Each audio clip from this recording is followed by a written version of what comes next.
Y hablemos ahora de la economía de los argentinos y vamos sin anestesia. Raúl, a ver, algunos de los temas. ¿Se va a desdoblar la economía argentina a partir de ahora?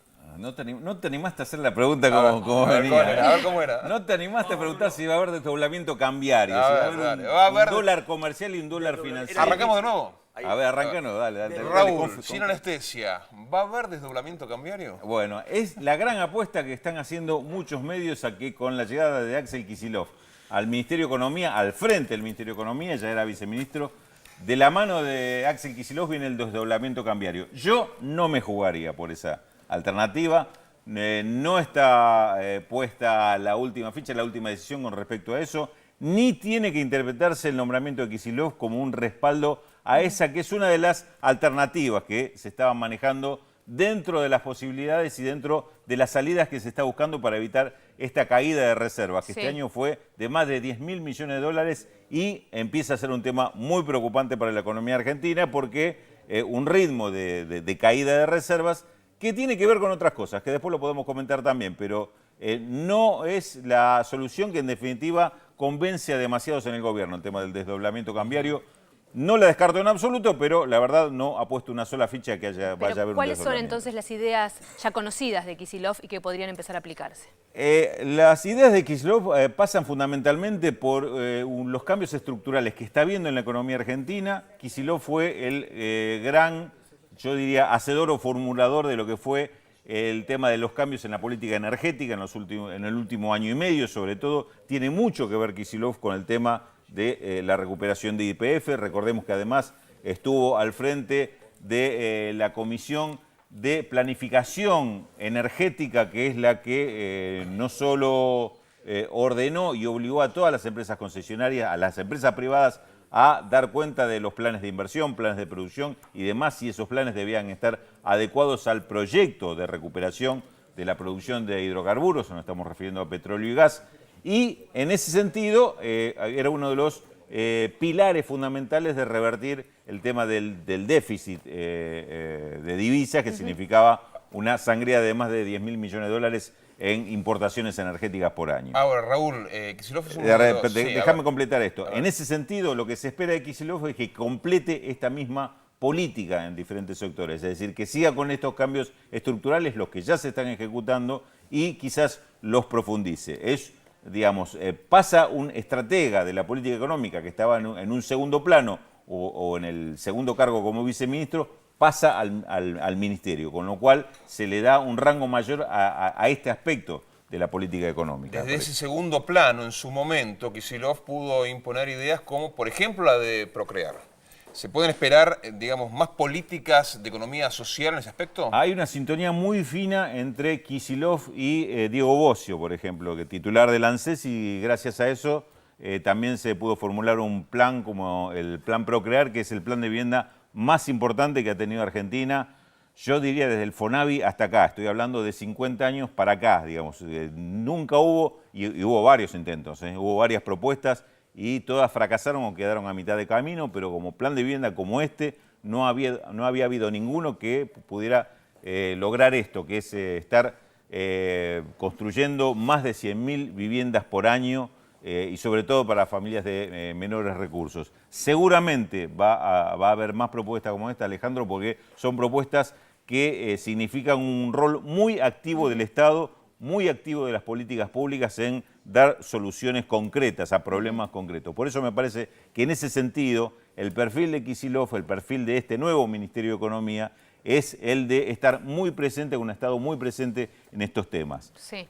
Raúl, señales económicas que a Kicillof se suman también los cambios en las autoridades en el Banco Central, también en Agricultura, Capitanich, que es contador, o sea, hay todo un combo que tiene que ver... Y fue ministro de Economía en un breve lapso. Algunos de los nombres, y Lorenzino en la unidad coordinadora de deuda, que ahora voy a explicar, que también es un rol importante. No es que Lorenzino le dan una oficinita para conformarlo. Va a ocupar un lugar importante y ahora explico por qué. Primero, Fábregas, el nuevo titular del Banco Central. Fábregas, cuando Mercedes Marcó del Pont era presidenta del Banco Nación, a Fábregas lo puso de gerente general. Fábregas, como ustedes decían al principio, es un hombre de carrera del Banco Nación, empezó de muy chico como auxiliar, hizo toda la carrera completa y Mercedes Marcó del Pont lo puso de gerente general. Era su hombre de confianza. Cuando Mercedes Marcó del Pont es nombrada presidenta del Banco Central, es Mercedes la que propone a Fábrega para presidente del Banco Nación. Es decir, porque escuché muchas especulaciones desde anoche con respecto a de dónde viene Fábrega y por qué la desplazó a Mercedes Marcó del Pont. Yo creo que todo lo contrario.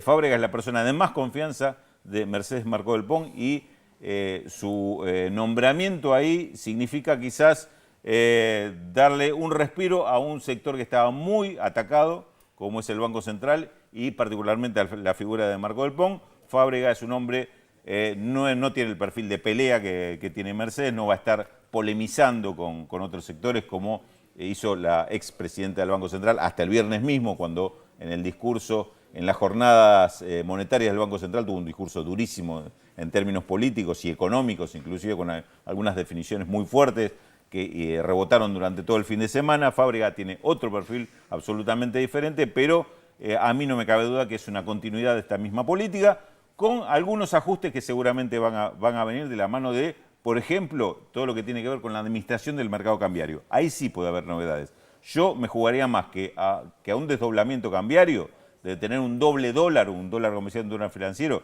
es que tengamos en las próximas horas algunas novedades con respecto a cómo va a ser el mecanismo de administración del mercado cambiario, nuevas reglas en cuanto a la compra-venta de billetes, en turismo también puede haber algún tipo de novedad y demás que traten de cuidar los fondos. La gran diferencia en cuanto al cuidado de las reservas, que es en definitiva lo que preocupa, porque muchos están hablando, hay que cambiar el valor del dólar porque si no se siguen escapando las reservas.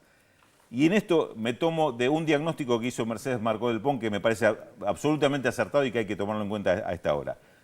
De los 10.000 millones de dólares que perdió de reservas Argentina este año, y repito, es el problema económico principal que tiene Argentina, 7.500 millones se fueron por pago de deuda. Es decir, porque hay una decisión política de pagar la deuda con reservas y esto está provocando un déficit de reservas.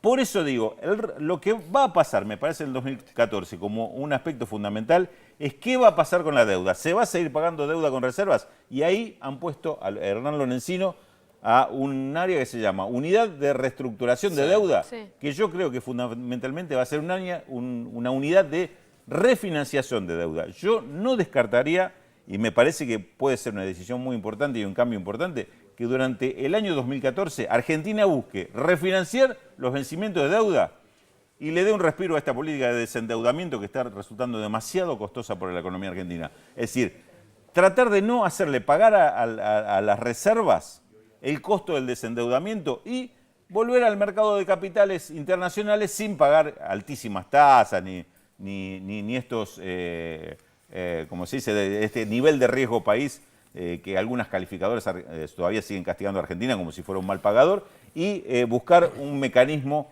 más racional en ese sentido. Por eso los acuerdos con el Banco Mundial, por eso algunos acuerdos con el FMI, por eso es que se está negociando por ahora en forma muy reservada, pero se está avanzando en un acuerdo con el Club de París.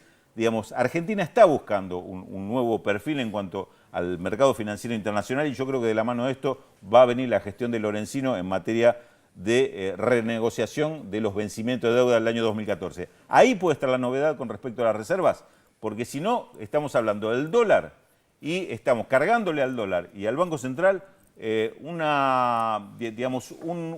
objetivo de política que no le corresponde al Banco Central, no es un problema del Banco Central. Estos temas seguramente los vamos a seguir analizando en la medida que se vayan conociendo nuevos funcionarios, qué va a pasar en nuevas áreas. Nos queda pendiente, y no es que lo estemos esquivando, el tema de inflación y política de precios, que es otro gran interrogante. Vamos a ver también cómo se define el equipo que va a acompañar a Kicillof en el Ministerio de Economía. Gracias, Raúl. Dejamos un ratito nada más porque el tema da para seguir toda la mañana.